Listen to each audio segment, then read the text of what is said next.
वृषभ राशि वाले लोगों के लिए लंबे समय से राहु एकादश भाव में है और अब शुक्र और बुध का कंजंक्शन यानी कि शुक्र बुध और राहु की युति हो रही है एकादश भाव में।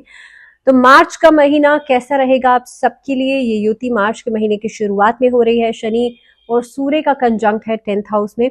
कैसा रहेगा आप सबके लिए? आपका कार्य क्षेत्र, आपका निजी जीवन, आपका स्वास्थ्य, हर तरह से हम बात करेंगे कि मार्च का महीना क्या कुछ लेकर के आ रहा है, क्योंकि शनि ट्रांजिट भी कर रहे हैं। शनि 29 मार्च को ट्रांजिट कर जाएंगे पाइसेस यानी कि मीन राशि में, जो कि देवगुरु बृहस्पति की राशि है। अब ये बहुत इंपॉर्टेंट एक ट्रांजिट है इस पूरे साल भर का। लेकिन इस वीडियो में हम बात कर रहे हैं कि वृषभ राशि वाले लोगों के लिए मार्च का पूरा महीना क्या कुछ लेकर के आ रहा है। बहुत स्वागत है आप सभी का। मैं हूं आपके साथ भावना शर्मा। सबसे पहले आपका जो चार्ट है उसको देखते हैं, समझते हैं, और उससे भी पहले आपको याद दिला दूं, आप ये प्रेडिक्शन सुन रहे हैं तो आपकी जो चंद्र राशि है यानी कि आपका जो मून साइन है उसे फॉलो कीजिएगा। देवगुरु बृहस्पति तो अभी वृषभ राशि में ही है, तो आपके लग्न में रहेंगे। राहु बुध और शुक्र का कंजंक्शन है एकादश भाव में।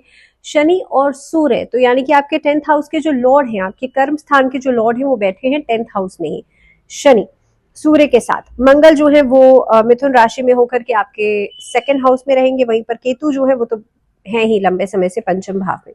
अब सबसे पहले आपका कार्यक्षेत्र समझते हैं कि करियर के दृष्टिकोण से ये पूरा महीना कैसा रहेगा। तो जैसे मैंने वीडियो की शुरुआत में कहा कि आपके कर्म स्थान के जो लॉर्ड हैं यानी कि शनि, वो बैठे हैं आपके कर्म स्थान पर ही। ऐसे में, और वहां पर सूर्य भी मौजूद है, ऐसे में आपके कई सारे ऐसे मामले जो कि जिसमें आपने बहुत मेहनत की है लग करके, जिसमें आपने बहुत एफर्ट किया है, ऐसे कामों में आपको बेहतर परिणाम मिलना शुरू हो जाएंगे। शनि जो है बृहस्पति का प्रभाव होने के कारण आपके अनुभव के आधार पर, यानी कि जितने आपके एक्सपीरियंसेस हैं उसके आधार पर इस महीने में आपको काफी सारा काम मिलेगा और सही दिशा में आप लोग आगे बढ़ेंगे। क्योंकि देखिए, शनि तो थे ही, लेकिन जब सूर्य 10th हाउस में आते हैं तो सत्ता का कारक सूर्य माना जाता है, हायर अथॉरिटीज का कारक सूर्य माना जाता है।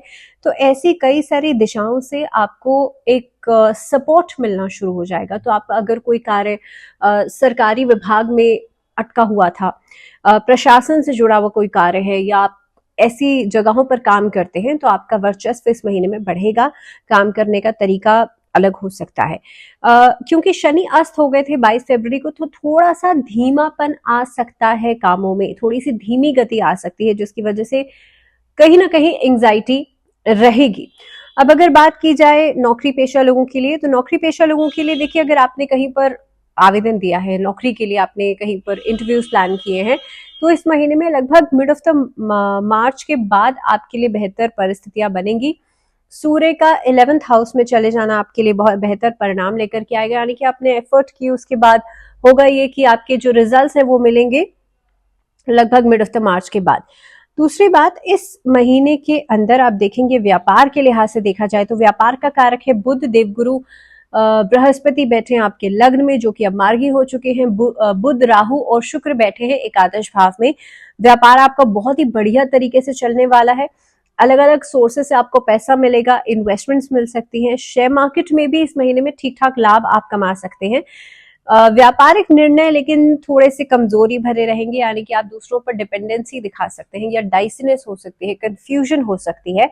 इस महीने के अंदर आप देखेंगे इन सभी चीजों के बावजूद एक खर्चा ऐसी चीज है जो कि थोड़ा सा बढ़ेगा आपका मिड ऑफ द वीक के बीच में, जो जबकि मिड ऑफ द मंथ में, जबकि प्लैनेट्स ट्रांजिट करेंगे, जब सूर्य ट्रांजिट करेंगे। इसके अलावा बुध क्योंकि लाभ भाव में रहेंगे, उच्च शुक्र के साथ युति करते हुए एक नीच भंग वाली अवस्था में रहेंगे। अब शुक्र उच्च के हैं लेकिन बुध नीच के हैं, तो नीच भंग वाली अवस्था यहाँ पे बनती है। इसके अलावा कोई बड़ा नुकसान नहीं होगा, लेकिन फिर भी सावधानी बरतनी जरूरी है। बिना वजह इधर उधर डिस्ट्रैक्शन हो सकता है, जिसकी वजह से आप अपनी दिशा से भटक सकते हैं। आप अभी कुछ करने के बारे में सोच रहे हैं and you're moving forward towards that, लेकिन अचानक से आपके दिमाग में कुछ और आएगा, या किसी और ने आपको कोई आइडिया दे दिया और आप इधर उधर भटक गए। तो ऐसी परिस्थितियां बन सकती हैं। हालांकि इस महीने में इंक्रीमेंट्स हो सकते हैं। इस महीने में आपका ओहदा बढ़ सकता है, क्योंकि सूर्य एक अच्छी पोजीशन में रहेगा। विशेषकर महिला सहकर्मियों के साथ आपके संबंध बेहतर होंगे, और जो फीमेल्स हैं उन लोगों के लिए अगर देखा जाए तो आपका वर्चस्व बढ़ेगा, आपका ओहदा बढ़ेगा। आर्थिक स्थिति की बात कर लेते हैं। फाइनेंसेस के लिहाज से देखा जाए तो लाभ भाव के स्वामी बृहस्पति जो है वो आपके लग्न में बैठे हैं और चंद्रमा के नक्षत्र में रहेंगे। इस महीने की शुरुआत में आपने जितनी एफर्ट डाली है उतना लाभ तो आपको मिलेगा ही मिलेगा, लेकिन उप नक्षत्र की बात की जाए तो ये जो समय रहेगा बृहस्पति, केतु, बुध और शुक्र का अगर हम नक्षत्र देखा जाए तो केतु को छोड़ करके बुध और शुक्र सामान्य तौर पर आपके लिए लाभ करवाने का काम करेंगे, लेकिन ये दोनों ही ग्रह जो है आपके लाभ भाव में बैठे हैं और इस अवधि के अंदर आपको अप्रत्याशित लाभ कहीं से मिल सकता है, अनएक्सपेक्टेड चीजें हो सकती हैं। सी राहु जो है अनएक्सपेक्टेड गेन्स कराता है, वहां पर बुध भी आ गए, वहां पर शुक्र भी आ गए, नीच भंग वाली अवस्था भी बनती है। तो थोड़ा सा सोच समझ कर इन्वेस्ट कीजिएगा, लेकिन लाभ आपको जरूर होगा इस अवधि के अंदर। आप देखेंगे क्योंकि 3 प्लैनेट्स आपके लाभ भाव में बैठे हैं तो अलग अलग क्षेत्रों से पैसा आ सकता है, आप इन्वेस्टमेंट्स के बारे में सोच सकते हैं। तो इस महीने के अंदर सोच समझकर इन्वेस्टमेंट कीजिएगा, लेकिन ओवरऑल आपके लिए लाभ की स्थिति बनती हुई नजर आती है। बात करते हैं स्वास्थ्य के दृष्टिकोण से पूरा महीना कैसा रहेगा। तो देखिए, स्वास्थ्य के लिहाज से अगर बात की जाए तो महीना आपके लिए काफी हद तक अनुकूल दिखाई देता है, क्योंकि लग्न भाव में बैठे हैं बृहस्पति और बृहस्पति जो है आपकी सेहत को बेहतर करने का काम करेंगे और बृहस्पति अब मार्गी भी हो चुके हैं। उच्च अवस्था में आपके लाभ भाव में रहेंगे शुक्र और ये भी काफी हद तक जिम्मेदार रहेंगे आपके अच्छे स्वास्थ्य के लिए। आप अपने ओवरऑल जो आपकी फिजिकल डेवलपमेंट है उसके ऊपर आप ध्यान देंगे, आप अपनी फिटनेस के ऊपर ध्यान देंगे। हालांकि छोटी मोटी परेशानियां हो सकती हैं, लेकिन वो ज्यादातर इश्यूज आपके बहुत ज्यादा ओवर थिंकिंग की वजह से हो सकते हैं, मानसिक तनाव की वजह से हो सकते हैं, लेकिन आज सच कोई मेजर इशू, कोई परेशानी नहीं नजर आती है। आरोग्यता के कारक सूर्य पहले आपके महीने की शुरुआत में रहेंगे दशम भाव में, उसके बाद एकादश भाव में चले जाएंगे, तो ये भी एक बैलेंस, एक स्टेबिलिटी दिखाई देती है इनके लिहाज से भी। इस महीने में बस कोशिश ये कीजिएगा कि आप लोग अपने जो खान पान है उस पर एक नियमितता जरूर बनाइए और जरूरी ये है कि अल्कोहलिज्म से दूर रहिएगा। रिलेशनशिप्स के लिहाज से देखा जाए तो प्रेम संबंध की बात करें तो देखिए, पंचम भाव के स्वामी बुध नीच अवस्था में रहेंगे महीने की शुरुआत में आपके एकादश भाव में, लेकिन यहाँ पर शुक्र के साथ रहेंगे, तो ये कमजोरी जो है या ये कमी जो है उसको खत्म करेंगे। शुक्र जो है वो एक तरीके के बैलेंस का काम करेंगे। कहने का मतलब ये है कि कुछ विवाद या गलतफहमियों के बाद भी आपका रिश्ता चलेगा। हो सकता है 1 या 2 दिन के लिए यू आर नॉट टॉकिंग, आपकी बात नहीं हो रही है, फॉर सम रीजन किसी तरह की मिसअंडरस्टैंडिंग हो गई है, लेकिन उसके बावजूद भी रिश्ता जो है वो पूरी तरह से चलेगा और सामने वाला पूरी निष्ठा से उस रिश्ते को निभाएगा। सो इन ऑल देखा जाए तो लव रिलेशनशिप्स आपके अच्छे रहेंगे। इसके साथ साथ आप देखेंगे अगर यहाँ पर बात की जाए वैवाहिक जीवन की, तो वैवाहिक जीवन के लिहाज से सबसे पहले तो सप्तम भाव के जो स्वामी है मंगल दूसरे भाव में रहेंगे। हालांकि मंगल जो है ये दूसरे भाव में रह करके पारिवारिक जीवन में थोड़ी बहुत गलतफहमियां या अग्रेशन दे सकते हैं, लेकिन देवगुरु बृहस्पति की दृष्टि आपके दाम्पत्य जीवन पर पड़ती है, यानी कि आपके सप्तम भाव पर पड़ती है, जिसकी वजह से ओवरऑल सिचुएशंस आपके लिए बैलेंस रहेंगी, अंडर कंट्रोल रहेंगी या बेहतर रहेंगी। इस महीने में पुराने जो वाद विवाद चल रहे थे, पुरानी जो खटपट चल रही थी वो खत्म होगी और काफी हद तक अनुकूलता दिखाई देगी आपके रिलेशनशिप के अंदर। इसके साथ साथ अगर बात की जाए पारिवारिक जीवन की, तो जैसे मैंने पहले ही कहा कि पारिवारिक जीवन के हिसाब से इस महीने में थोड़ा सा कॉशियस रहने की जरूरत है। दूसरे भाव के स्वामी बुध इस महीने में नीच अवस्था में तो रहेंगे, लेकिन सेकेंड हाउस में मंगल का होना क्लैशेस लेकर के आ सकता है। आप अपने आप के डिसीजंस को बहुत ज्यादा थोपने की कोशिश कर सकते हैं दूसरे लोगों पर, जिसकी वजह से एक लड़ाई का कारण बन सकता है।